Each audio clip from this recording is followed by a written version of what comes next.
আসসালামু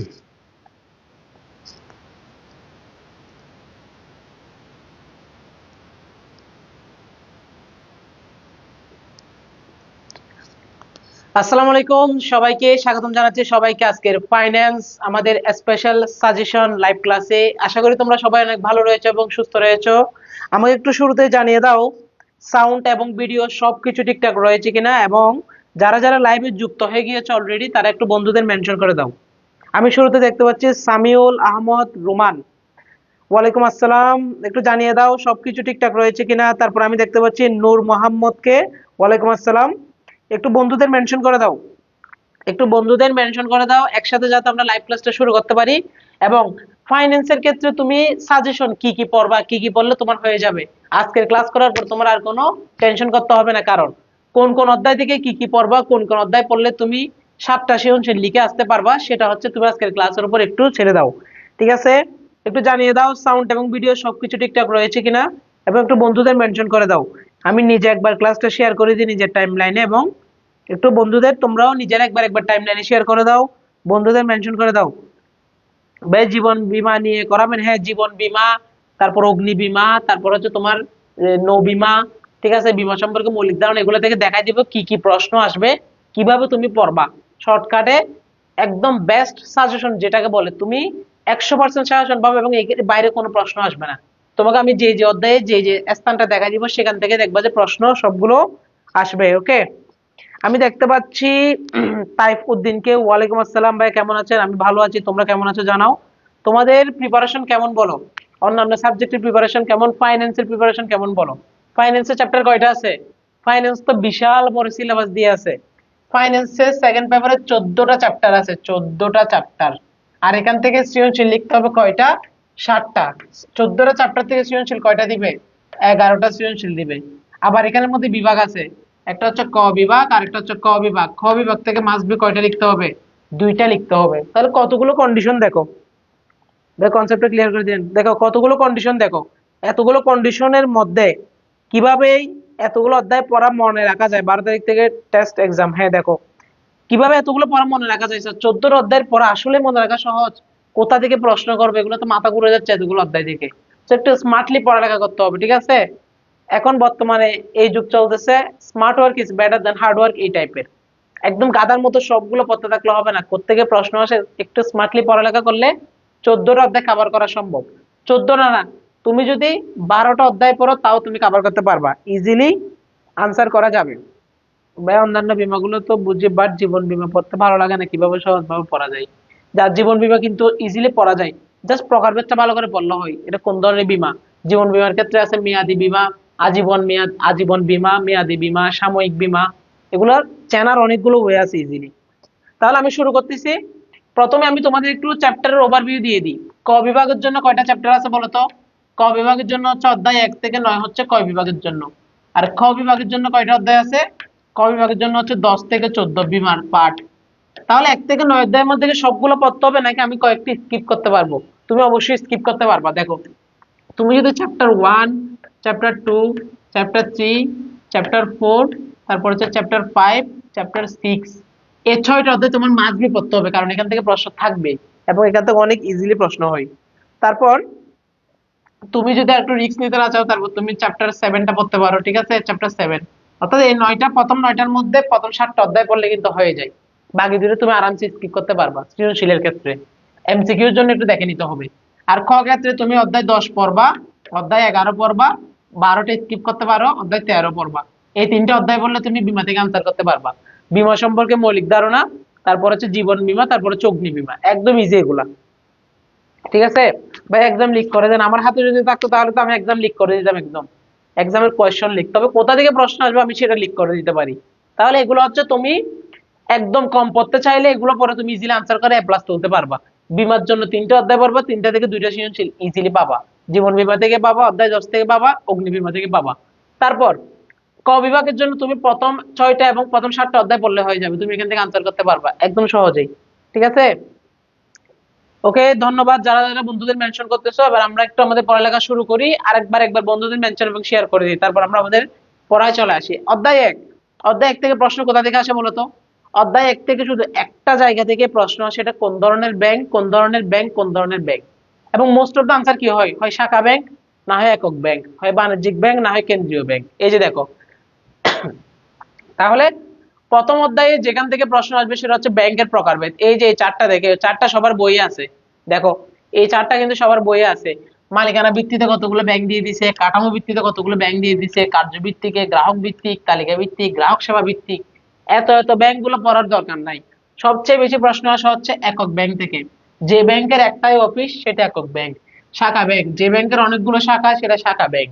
chain bank, যে bank একটা চেইন মেনটেন করে চলে একজন আরেকজনকে হেল্প করার জন্য, সেটা চেইন ব্যাংক। গ্রুপ ব্যাংক, যখন একটা ব্যাংক আর অন্য ব্যাংকগুলোকে ক্রয় করে নিবে, দুর্বল ব্যাংকগুলোকে যখন সবল ব্যাংক ক্রয় করে নেয়, সেটা হচ্ছে গ্রুপ ব্যাংক। মিশ্র ব্যাংক, যে ব্যাংক বাণিজ্যিক ব্যাংকের পাশাপাশি বিশেষায়িত ব্যাংকের সেবা দিয়ে থাকে, সেটা হচ্ছে মিশ্র ব্যাংক। তাহলে তুমি এই এতগুলো ব্যাংকের মধ্যে সবচেয়ে বেশি পড়বে হচ্ছে একক, শাখা, চেইন, গ্রুপ, মিশ্র। এই ব্যাংকগুলো সবচেয়ে বেশি পড়বে, এখান থেকে সবচেয়ে বেশি আসে। তারপর আরো এই যে কেন্দ্রীয় ব্যাংকের বাণিজ্যিক ব্যাংক, এখান থেকেও আসে। তার মানে পুরো চারটা থেকে এগুলো পড়লে দেখবে যে তুমি 90% কোয়েশ্চেন নিজে পারতেছো। পুরো এতগুলো চার থেকে তুমি নিজে পারতেছো। ঠিক আছে, 6 চ্যাপ্টার এটা কম বুঝতেছি। আচ্ছা, সবগুলো বুঝবা দেখো। তাহলে প্রথম পত্র থেকে, প্রথম অধ্যায় থেকে জাস্ট এখান থেকে প্রশ্ন আসবে। এবং এই যে ব্যাংকগুলো একটু দেখে নিলে হয়ে যাবে। অর্থাৎ এখান থেকে প্রশ্ন মাসবি থাকবে, তুমি এটা লিখে নাও। প্রথম অধ্যায়ের এই জায়গা থেকে প্রশ্ন থাকবে, আনসার হবে একক ব্যাংক, শাখা bank, chain bank, group bank, কেন্দ্রীয় ব্যাংক, বাণিজ্যিক ব্যাংক। এর বাইরে থেকে কোয়েশ্চেন হবে না। কারণ বিগত আমরা 25 সালের কোয়েশ্চেন অ্যানালাইসিস করছি, 25, 24, 23, 22, এগুলো অ্যানালাইসিস করে এগুলাই পাইছি আমরা। এত বছর ধরে এগুলো পড়াচ্ছি, এর বাইরে প্রশ্ন খুবই কম হয়। তার মানে প্রথম অধ্যায় থেকে কোথা থেকে প্রশ্ন আসবে বুঝছো কিনা একটু আমাকে বলো, কমেন্টে জানাও। প্রথম অধ্যায়ে কোথা থেকে কোয়েশ্চেন আসবে একটু বুঝছো? সাজেশন মানে কি, আমি তোমাকে 14 অধ্যায় ধরে পড়াবো এরকম না।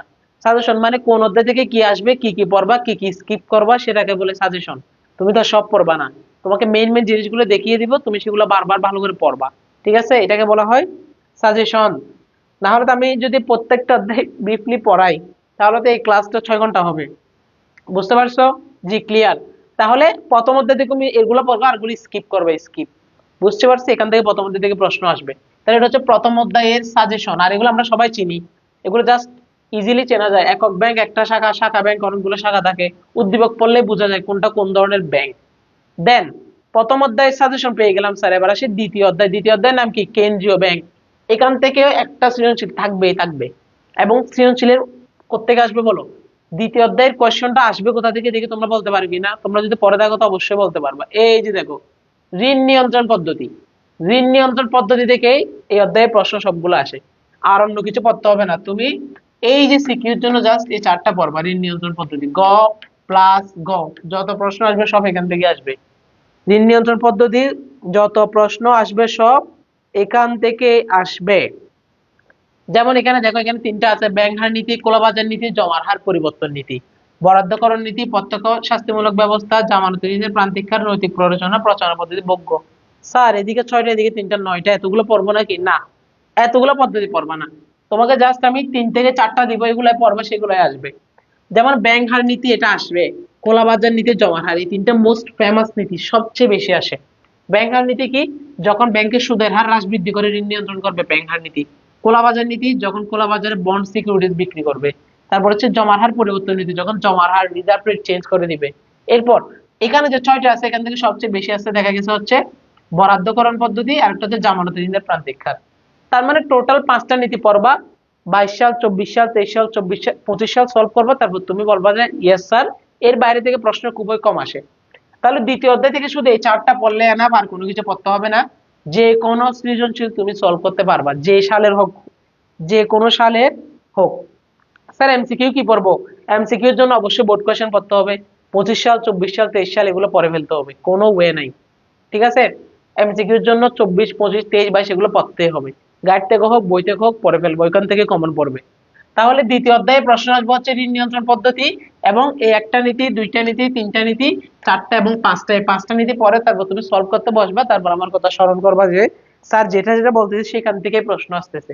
ঠিক আছে, বিগত 5-6 বছর আমরা পড়িয়ে যা পেয়েছি শুধু এগুলো পেয়েছি, এর বাইরে খুব কম পাইছি। অর্থাৎ 95% এগুলো আসে, আর বাকি 2-3% এখান থেকে আসে। তাহলে দ্বিতীয় অধ্যায় কোথা থেকে প্রশ্ন আসবে বুঝছো? এই যে ঋণ নিয়ন্ত্রণের পদ্ধতিগুলো থেকে আসবে। আর এই পদ্ধতিগুলো ধরা কিন্তু খুবই সহজ, জাস্ট উদ্দীপক পড়লে একটু হিন্টস পাওয়া গেলে পদ্ধতিগুলো খুব সহজেই তুমি ধরতে পারবা।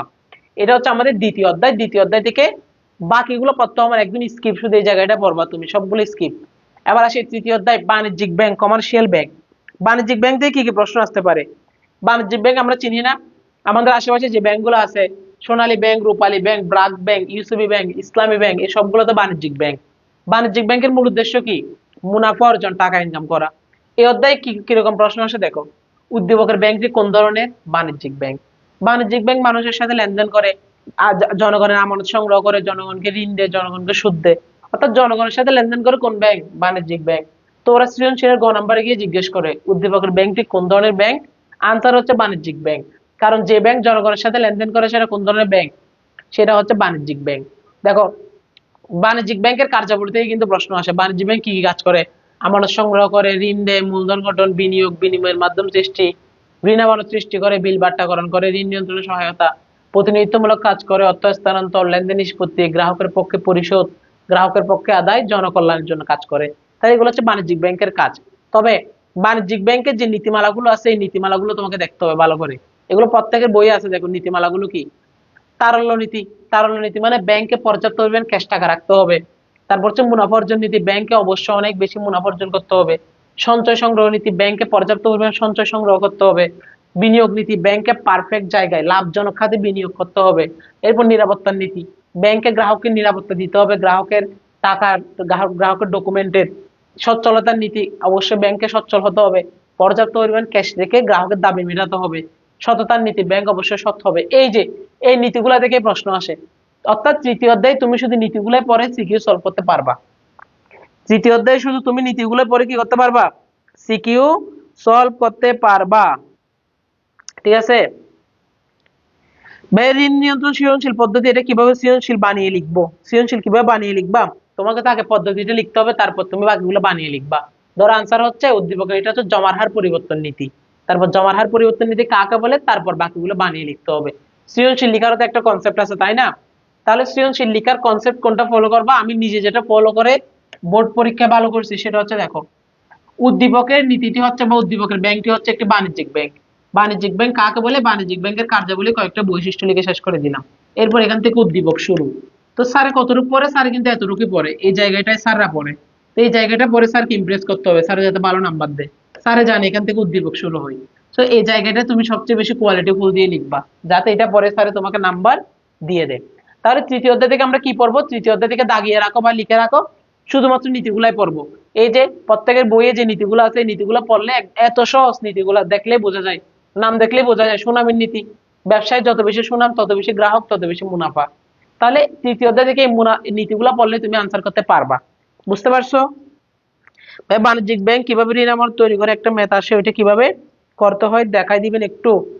বাণিজ্যিক ব্যাংক ঋণ আমানত সৃষ্টি করে, অবশ্যই এখানে একটা ম্যাথ আছে কিভাবে ঋণ আমানত সৃষ্টি করে। একটা ম্যাথ আছে, ম্যাথের জন্য তো সূত্র আছে, তাই না? ম্যাথের জন্য কি আছে? সূত্র আছে। ঋণ আমানত সৃষ্টি, এখান থেকে একটা ম্যাথ আসে, কত টাকা ঋণ আমানত সৃষ্টি করে। এটি ইজি আছে একদম। ঋণ আমানত সৃষ্টি, দুইটা সূত্র আছে, যে কোনো একটা ইউজ করা যায়। দেখো, কত টাকা ঋণ আমানত সৃষ্টি করে? ধরো 1,00,000 টাকা। বাণিজ্যিক ব্যাংক 1,00,000 টাকা থেকে কয় টাকা ঋণ আমানত সৃষ্টি করতে পারে?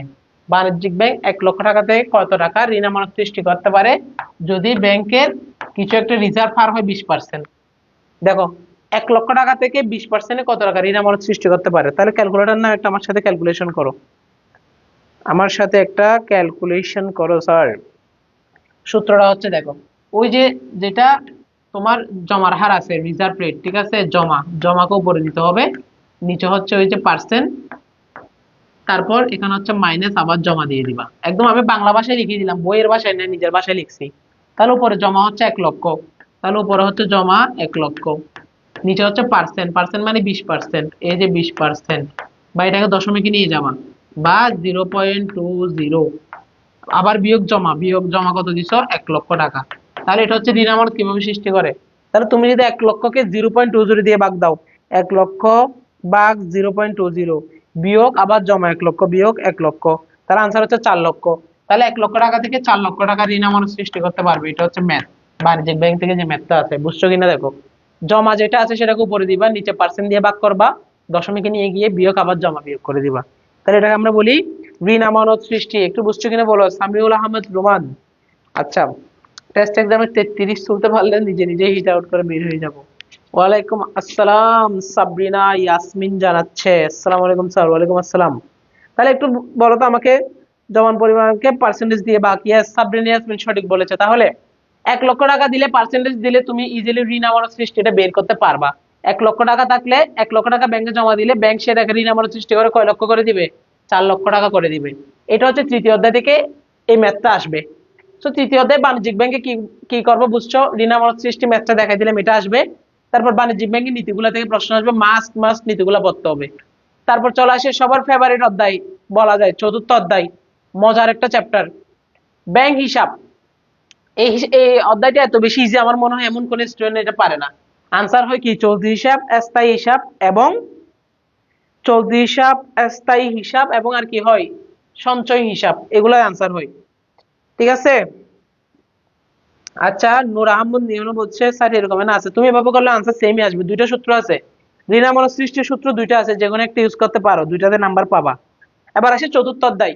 চতুর্থ অধ্যায় থেকে শুধুমাত্র একটা জায়গায় দেখবা, বাকিগুলো পড়তে হবে না, সেটা হচ্ছে ব্যাংক হিসাবের প্রকারভেদ পড়লে কাজ হয়ে যাবে তোমার। দেখো কতগুলো ব্যাংক হিসাব আছে, এগুলো দরকার নাই। আমাদের বইয়ে এত এত অদরকারি জিনিস দিয়ে রাখছে যে মানে আমরা পরে এগুলো মাথা পাগল হয়ে যাই। কত প্রকারের ব্যাংক হিসাব দিয়ে রাখছে দেখো, এগুলো আসেই না পরীক্ষায়। 2025 থেকে 2020 চেক করে দেখো তো কোথা থেকে প্রশ্ন আসছে, তুমি নিজে চেক করলে পাবা। দেখো এখান থেকে আসছে হচ্ছে চলতি হিসাব থেকে, এখানে আসছে হচ্ছে সঞ্চয় হিসাব থেকে, এটা আসছে হচ্ছে স্থায়ী হিসাব, আর এখানে জাস্ট ডিপোজিট পেনশন স্কিম হিসাব থেকে এগুলাই আসে। এখন তোমাকে আমি সহজে চিনে দিই চলতি হিসাব কেমনে চিনবা। ব্যবসায়ীদের জন্য হচ্ছে চলতি হিসাব, ব্যবসায়ী কথাটা দেখলে আনসার হচ্ছে চলতি হিসাব। কোন হিসাবে কোনো সুদ দেওয়া হয় না, চলতি হিসাবে কোনো সুদ দেওয়া হয় না। আর যত খুশি টাকা জমা রাখতে পারবো, যত খুশি টাকা তুলতে পারবো, সেটা কোন হিসাবে? চলতি হিসাবে। এই তিনটা কথা দেখলে আনসার কি হবে? চলতি হিসাব। সঞ্চয় হিসাব কেমনে চিনবো স্যার? সঞ্চয় হিসাব চিনবো হচ্ছে সঞ্চয় হিসাবে কি দেওয়া হয়, সঞ্চয় হিসাবে সুদ দেওয়া হয়, সঞ্চয় হিসাবে সঞ্চয় করার উদ্দেশ্য খোলা হয়। তারপর সপ্তাহে 2বারের বেশি অর্থ উত্তোলন করতে পারবো না। এই তিনটার মধ্যে যে কোনো একটা কথা দেখলে চোখ বন্ধ করে আনসার হচ্ছে সঞ্চয় হিসাব। সঞ্চয় হিসাবে সুদ দেওয়া হয়, সঞ্চয় হিসাব সঞ্চয় করার উদ্দেশ্য খোলা হয় এবং সপ্তাহে 2বারের বেশি অর্থ উত্তোলন করতে পারবে না।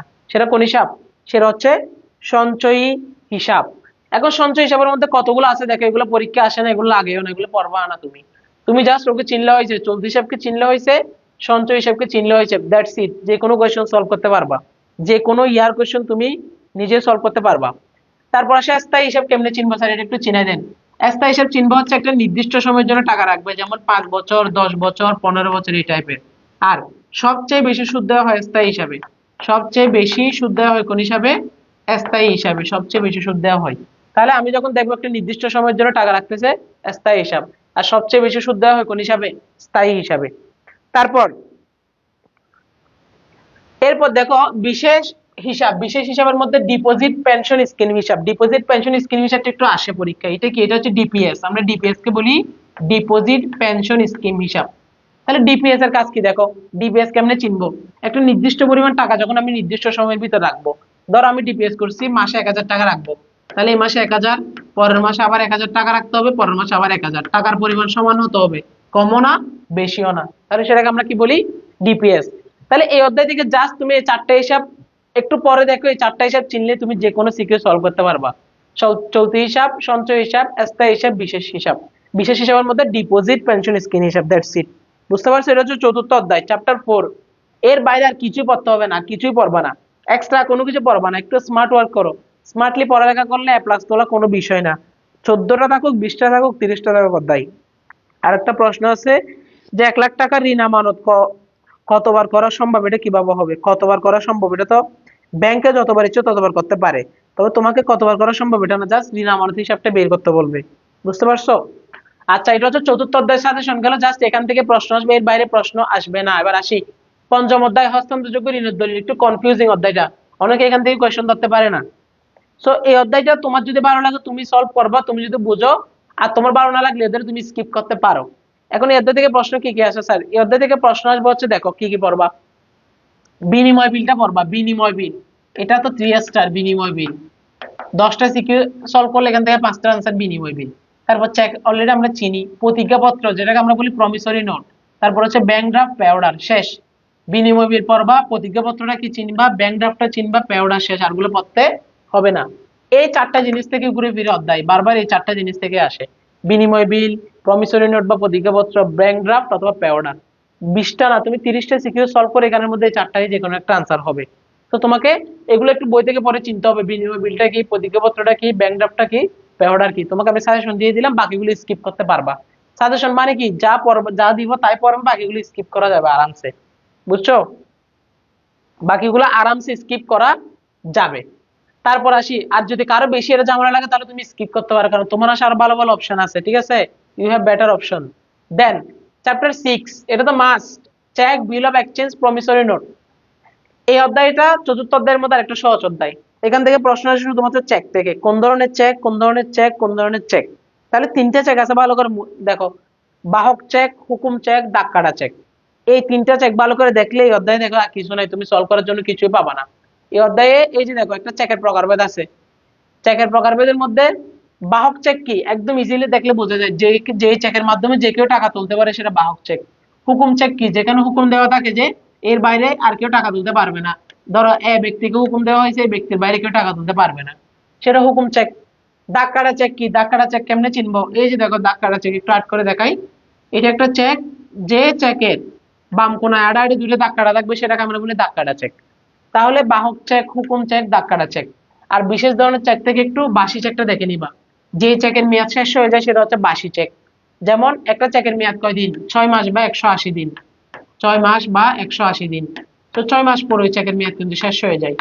তাহলে এই পুরো চেকের প্রকারভেদ থেকে বাহক চেক, হুকুম চেক, দাগ কাটা চেক, আর এদিকে বাসি চেকটা দেখে নিবা, তারপর তুমি সিকিউ সলভ করতে বসবা, দেখবা যে ঘুরে ফিরে এগুলাই, এই বাইরে থেকে কোয়েশ্চেন হয় না। সো তোমাদের স্যাররা ইয়ার কোয়েশ্চেনও তুলে দিবে, তোমাদের স্যাররা ইয়ার কোয়েশ্চেন তুলে দিবে, নাম চেঞ্জ করে দিবে, একে বি করে দিবে, সি কে ডি করে দিবে, করিমকে রহিম করে দিবে, এগুলাই হয়ে আসছে।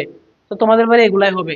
তার মানে ষষ্ঠ অধ্যায় থেকে জাস্ট চেকের প্রকারভেদটা দেখলে কাজ হয়ে গেছে, বাকিগুলো আরামসে স্কিপ করা যাবে, জাস্ট এটাই পড়বা। মূল থিমটা পড়ে দেখো, তুমি খুব অল্প দিনে সিলেবাস শেষ করে অনেক ভালো প্রিপারেশন নিতে পারবা। তারপর আসি সপ্তম অধ্যায়।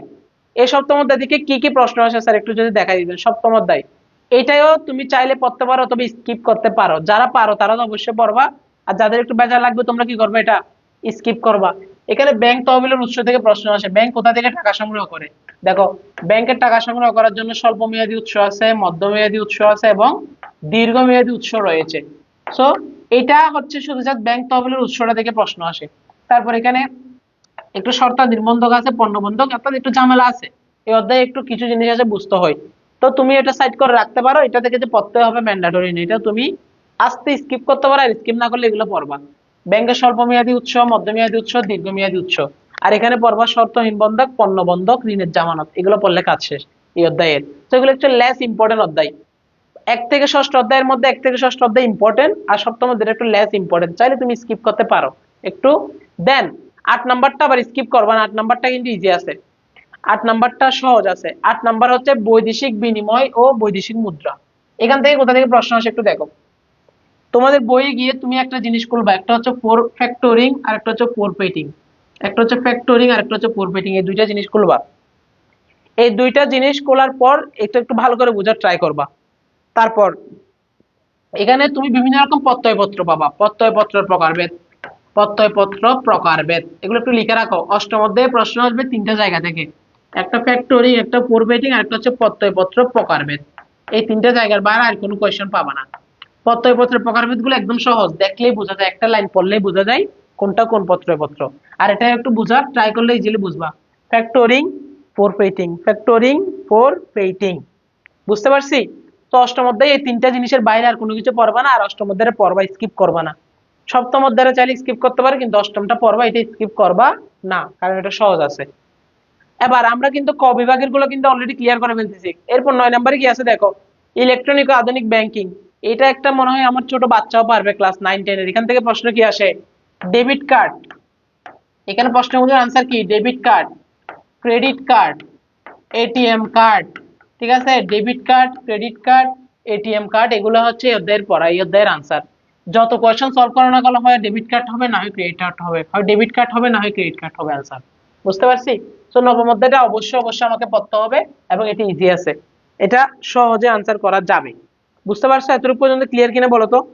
9টা অধ্যায় সাজেশন দিলাম, কি কি পড়বা, কোনটা স্কিপ করবা, কোনটা পড়তে হবে সেটা আশা করি বুঝে গেছো এতক্ষণে।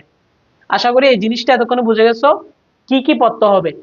এবার আসে আমাদের বীমা সম্পর্কে। বীমাতে চলে আসো খ বিভাগ, যেখান থেকে মাস্ট মাস্ট দুইটা আনসার করতে হবে, বাধ্যতামূলক, তাই না? বীমা থেকে আমাদের অবশ্যই কয়টা আনসার করতে হবে? দুইটা। দেখো বীমা সম্পর্কে মৌলিক ধারণা, এখান থেকে প্রশ্ন আসে হচ্ছে নীতি। এই নীতিগুলো অবশ্যই অবশ্যই লাগবে। এই অধ্যায়ে নীতি না পারলে তুমি পরবর্তী অধ্যায়ে পারবা না। তাহলে এই অধ্যায় থেকে নীতিগুলো আসে। নীতি কয়টা নীতি আছে দেখো: বীমাযোগ্য স্বার্থের নীতি, আর্থিক নিরাপত্তার নীতি, আর্থিক ক্ষতিপূরণের নীতি, স্থলাভিষিক্তকরণ নীতি, প্রত্যক্ষ কারণ নীতি, সেবার নীতি। এতগুলো নীতি না পড়ে 4টা নীতি একটু মুখস্থ করে ফেলবা। আর্থিক ক্ষতিপূরণের নীতি, বীমাযোগ্য স্বার্থের নীতি, চূড়ান্ত সদ্বিশ্বাসের নীতি, স্থলাভিষিক্তকরণ নীতি। এই 4টা নীতি ভালো করে বুঝতে দেখবা যে ওগুলো ঘুরে ফিরে এগুলো ঘুরতেছে। 25 সাল, 24 সাল, 22 সাল, 23 সাল ওই নীতিগুলো ঘুরতেছে বারবার। আবার বলতেছি, বীমাযোগ্য স্বার্থের নীতি, আর্থিক ক্ষতিপূরণের নীতি, একদম যারা শর্ট করে পড়তে চাও, যারা পড়বে ওরা তো মোটামুটি নীতি সব পড়ে ফেলবে, কিন্তু যারা একদম স্মার্ট ওয়েতে একদম কম পড়তে চাও তাদের জন্য বীমাযোগ্য স্বার্থের নীতি, আর্থিক ক্ষতিপূরণের নীতি, স্থলাভিষিক্তকরণ নীতি এবং চূড়ান্ত সদ্বিশ্বাসের নীতি। বুঝতে পারছি? নীতিগুলো কি মুখস্থ করতে হবে? নীতিগুলো কনসেপ্ট বুঝলে হবে, মুখস্থ করতে হবে না। যেমন আমি তো নিজে মুখস্থ করি না, আমার মুখস্থ নাই। বীমাযোগ্য স্বার্থের নীতি মানে আমার কনসেপ্ট মনে আছে, বীমা করার পিছনে স্বার্থ থাকতে হবে। ঠিক আছে? যার জিনিসের জন্য সে বীমা করবে, স্বার্থ ছাড়া কেউ কোনো বীমা করবে না। তোমার গাড়ির জন্য তুমি বীমা করবে, আমি না। আমি বীমা করতে গেলে এটা নিবে না, কারণ এটার পিছনে আমার স্বার্থ নাই। তাহলে বীমাযোগ্য স্বার্থ নীতি মানে এখানে স্বার্থ থাকতে হবে। আর্থিক ক্ষতিপূরণের নীতি মানে ক্ষতিপূরণ, আমার ক্ষতি হলে আমি ক্ষতিপূরণ পাবো নিয়ম নীতি অনুযায়ী। স্থলাভিষিক্তকরণ নীতি, যদি আমাকে ক্ষতিপূরণ দেওয়ার পর আমার বাকি জিনিসটার মূল্যটা কোম্পানি নিয়ে নিবে, এখানে আমি বাধা দিতে পারবো না কোম্পানিকে। স্থলাভিষিক্তকরণ নীতি কনসেপ্ট মনে থাকলে তুমি নিজে সংজ্ঞা বানাতে পারবা, তুমি ইজিলি আনসার করতে পারবা আইডেন্টিফাই করে। তাহলে বীমা সম্পর্কে 4টা নীতি মাস্ট বি পড়বা, আর বাকিগুলো একটু দেখে নিবা। আর বাকি কিছু পড়তে হবে না, জাস্ট শুধু নীতি নীতি নীতিটাই পড়বা। অধ্যায় 10 থেকে শুধু কি পড়বা? নীতিটাই পড়বা। মুখস্থ করতে হবে না, কনসেপ্ট ক্লিয়ার করলে তুমি বানায় বানায় লিখতে পারবা। ইভেন আমার নিজেরও মুখস্থ নাই কোন নীতি কাকে বলে, কিন্তু আমার কনসেপ্ট মুখস্থ আছে। ঠিক আছে? তাহলে কনসেপ্ট মনে থাকলে আমি ইজিলি আনসার করতে পারবো। তারপর একজন বলেছিল স্যার বীমা, জীবন বীমা থেকে আনসার গুলো ধরতে পারি না। 11 নম্বর অনেক সহজ, জীবন বীমা। 10ম অধ্যায়ের কনসেপ্ট জীবন বীমা কিন্তু আসবে। এখন জীবন বীমা থেকে শুধু এই জায়গা থেকে প্রশ্ন হয়, দেখো বীমা, জীবন বীমার প্রকারভেদ। জীবন বীমার কয়টা প্রকারভেদ আছে দেখো: আজীবন বীমা, যেটা আমি আজীবনের জন্য করব, যতদিন না মৃত্যুবরণ হবে ততদিন এটা চলতে থাকবে। সাময়িক বীমা, একটা নির্দিষ্ট অল্প সময়ের জন্য করব। মেয়াদি বীমা, এখানে মেয়াদ থাকবে 5 বছর, 10 বছর, 15 বছর। ঠিক আছে? তাহলে এই 3টা থেকে প্রশ্ন বেশি আসে, এখানে সিরিয়াসটা দিয়ে রাখো, এখানে সিকিউ লিখে রাখো। 11 অধ্যায় থেকে এখান থেকে আসবে, হয় আজীবন বীমা, না হয় সাময়িক বীমা, না হয় মেয়াদি বীমা, যে কোনো একটা আনসার হয়। ঠিক আছে? আর নীতি থেকে হলে 10ম অধ্যায় থেকে নীতি এখানে দিয়ে দেয়। তারপরে এখানে অনেকগুলো আছে, মুনাফাবিহীন একক জীবন কেটে দাও, তারপর হচ্ছে সমকিস্তি মুনাফা সহ কেটে দাও, এগুলো আসে না।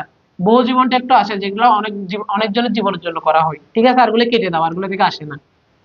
তাহলে 11 অধ্যায় থেকে তুমি জীবন বীমার প্রকারভেদটা পড়বা, আবার এর ভিতর 3টা বেশি পড়বা: আজীবন বীমা, সাময়িক বীমা, মেয়াদি বীমা। বুঝতে পারছো? বুঝতে পারছো? স্যার ক ক দেখাই দিলে ভালো হবে। ক ক স্যার তুমি যে সৃজনশীল সলভ করবা সেখানে ক ক গুলো পড়ে ফেলবা।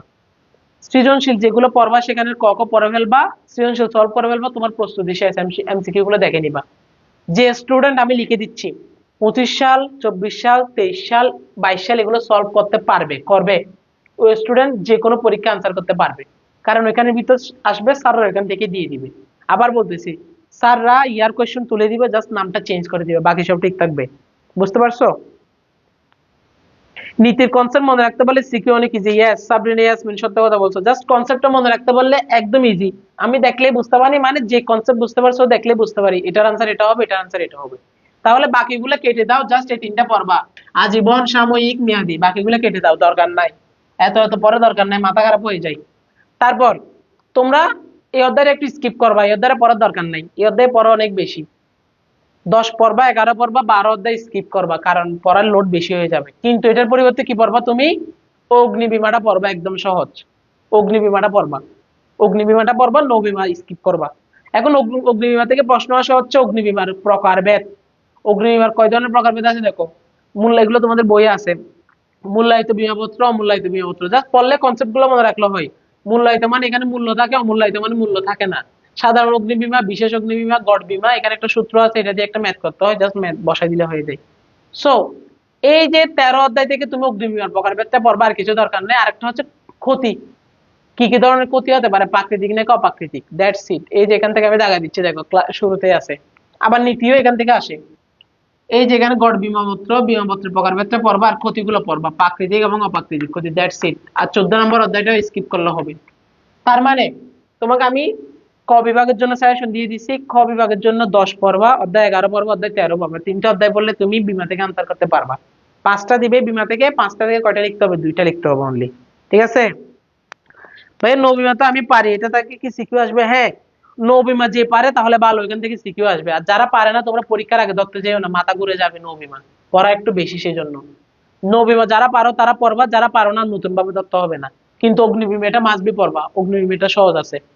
তাহলে আমি তোমাদের যে যে অধ্যায়গুলো সাজেশন দিচ্ছি আশা করি বুঝছো। আর সময় নষ্ট না করে, আমি ক্লাস লেন্দি করব না, কারণ তোমাদের সময়ের দাম এখন অনেক বেশি, প্রতিটা মিনিটের দাম আছে অনেক বেশি। আমার উদ্দেশ্য ছিল আমি প্রতিটা অধ্যায় সাজেশন দেখিয়ে দিব, কোন অধ্যায় থেকে কি কি আসে তুমি সেগুলো পড়লে হবে, বাকিগুলো স্কিপ করা যাবে আরামসে। ঠিক আছে? তো আমি আবার বলতেছি, 24 সাল, 25 সাল, 23 সাল, 22 সাল সলভ করলে এনাফ।